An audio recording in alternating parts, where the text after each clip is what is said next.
читать сказки. Давай, читай. Давненько я не слушала твоих интересных историй. Про что сегодня будем слушать?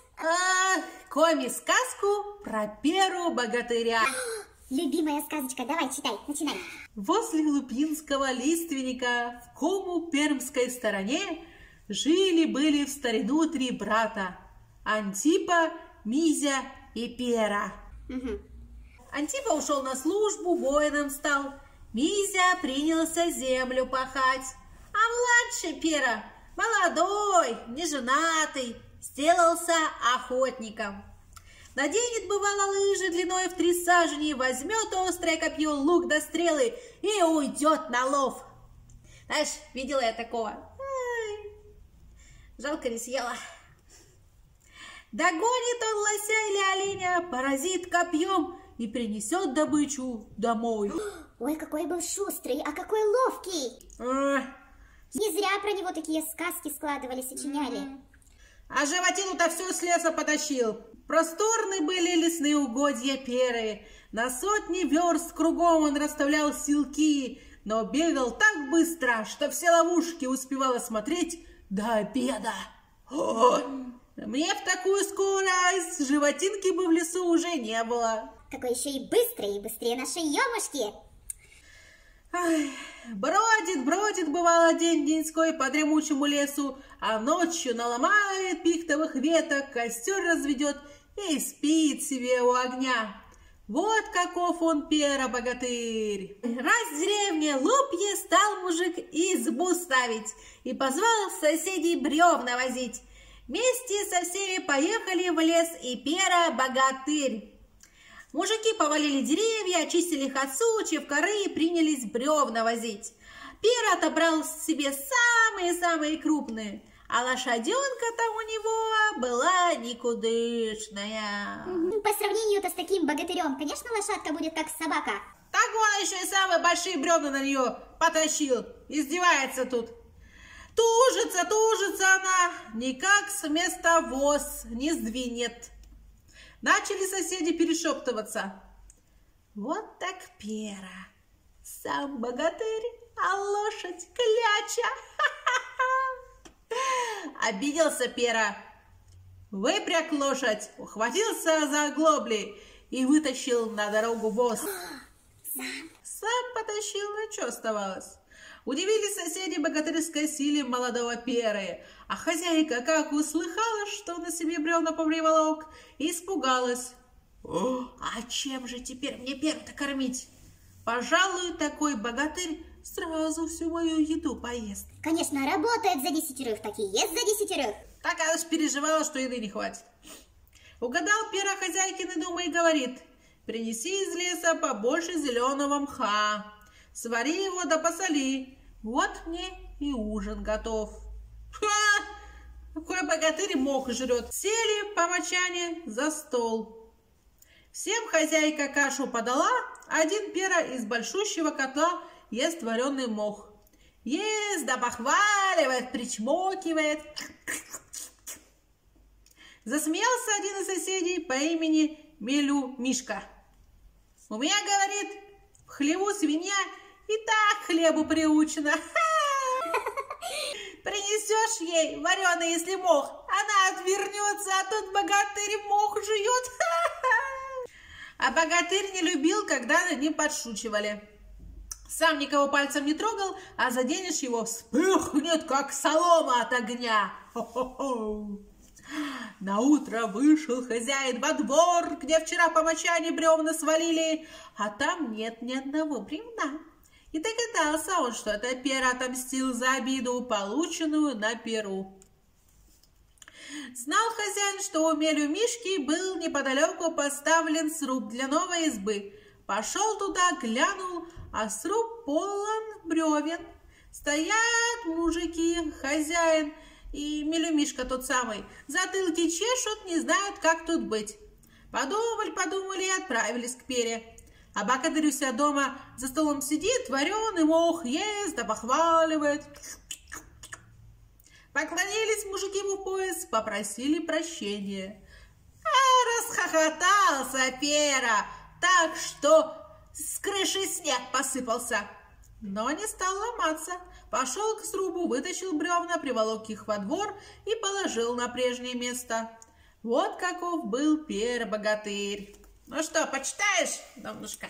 Ой, давай дальше почитаю, что же там интересно было. Однажды случилась беда. На русскую землю пошла войной орда степного хана. Неправдой, хитростью побеждала орда. У степного хана было большое-пребольшое железное колесо. Прям такое огромное-преогромное. В колесе сидел человек, вертелся как белка и гнал колесо быстро-быстро-быстро. Оно катилось, давило людей, и никто не мог его остановить. А сверху ордынцы огнем горючим и стрелами осыпали всех, кто осмеливался переградить путь к страшному колесу. Ты посмотри-ка, какие хитрые, какое приспособление-то придумали. Да, хитро. Народ в ужасе бежал в леса. Но вот дружинник Антипа пришел к русскому князю и сказал: «Есть у меня брат, Пера-богатырь его зовут. Не позвать ли нам его на подмогу?» Обрадовался князь, закричал: «Скачи на тройке за братом! Если он сломает железное колесо, я ему подарю половину своих владений». Я думаю, Пера справится, раз он там бревна все таскает. Да. Антипа с княжеским придворным поскакал на самой быстрой тройке к брату. Целую неделю ехал. Наконец добрался и рассказал Пере, какая беда приключилась. А богатырь ему и в ответ: «Что ж, надо добрым людям помочь. Скачи, братец, на тройке обратно в Кому. Я тебя пешей догоню. За 3 дня туда на лыжах добегу». Какой спортсмен на лыжах за 3 дня, а обычные люди неделю едут? Интересно. А если я на войну иду, как без меня князь тебя узнает? Спрашивает Антипа. Пера говорит: где я стану жить, люди по лыжам узнают. Лыжи возле дома поставлю, они у меня длинные, стриху упрутся концами. А самого меня узнают по росту, да еще по рукавицам. Не страшен мне мороз, мои рукавицы всегда за пояс заткнуты. Уехал Антипа, а Пера еще сутки дома прожил. Потом побежал на лыжах в Кому. В самую пору прибыл богатырь. Уже к самому городу подкатывалось железное колесо. Оно уже было совсем-совсем близко. А он такой взял, да? Сейчас посмотрим. Вокруг искры сыплются. На оси колеса богатырского роста ордынец вертится. А колесо катится по полю, людей давит, огонь мечет. Падают люди, разбегаются все. Пера-богатырь навстречу колесу, как стрела, полетел. Представляете? Лицо звериной шкурой завязал, чтобы не обжечься. Ухватился он за спицы и прыгнул на ось, напротив ордынца. Первым делом Пера недруга на земь скинул, потом колесо остановил, опрокинул его и разорвал на части. Увидели ордынцы, что богатырь разломал колесо, испугались и ускакали обратно в свою степную сторону.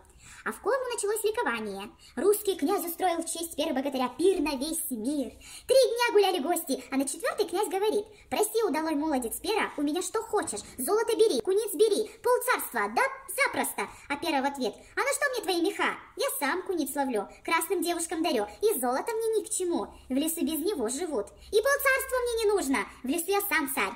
Меня медведь и тот боится». Задумался князь и говорит: «Ишь ты какой, я и не знал, что такие бывают. Откуда ты родом?» «Брата твоего я видел, а вот кто твоя мать, кто отец, кто сестры?» «Отец мой — лесной костер».